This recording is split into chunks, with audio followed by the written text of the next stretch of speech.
In today's video, I'm going to teach you how to order labels Trello. Let's get started by opening Trello in your browser. Once you're on the home page, head to your boards view so you can see all the boards you have access to. Choose the board you want to work with. I'm using a simple sample board for this walkthrough, so everything is easy to follow. On that board, open a card you want to update. I'll jump into a card titled Studying Math so we can focus on its labels. Inside the card, look for the Labels option in the right-hand sidebar and open it. This is where you attach, rename, and manage the labels that help you visually categorize work. First, apply the green label by checking its box. That toggles the label on the card so you can see it in context. Next, click the pencil icon next to that same label to edit it. In the name field, type low priority.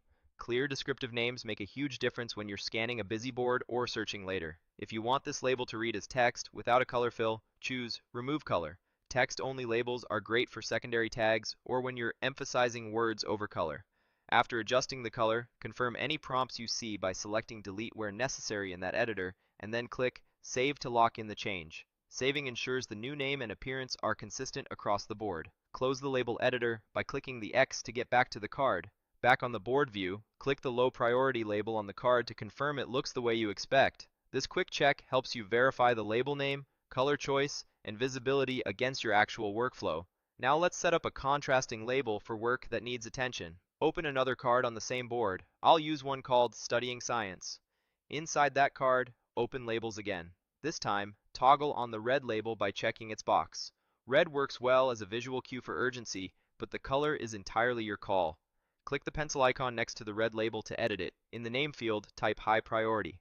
Short, consistent wording like High Priority and Low Priority helps you mentally order labels from critical to non-urgent, and it keeps filtering and communication straightforward for teammates. When the name looks right, click Save to apply the update, then close out of the editor with the X. At this point, you've attached the labels, named them for clarity, and tuned their appearance so they're easy to recognize. As you use the board, those names naturally create an ordered system. High priority tasks pop out in red, while low priority items remain visible without competing for attention. Over time, keeping names consistent across cards and lists will make sorting, scanning, and reporting much faster. A couple of quick tips to keep things smooth as you continue. If you prefer fewer colors, keep only the colors that mean something in your process and rely on meaningful names for the rest. If you love the visual punch of color, limit bright colors to your most important categories so they don't lose impact. And if you ever need to adjust these choices later, just return to labels on any card, use the pencil to edit, and save your changes. Everything updates across the board automatically. That's it. You've gone from opening your board to applying, editing, and standardizing labels in a way that creates a clear priority order at a glance. Stick with these simple naming and color choices, and your Trello labels will do the heavy lifting for you every day.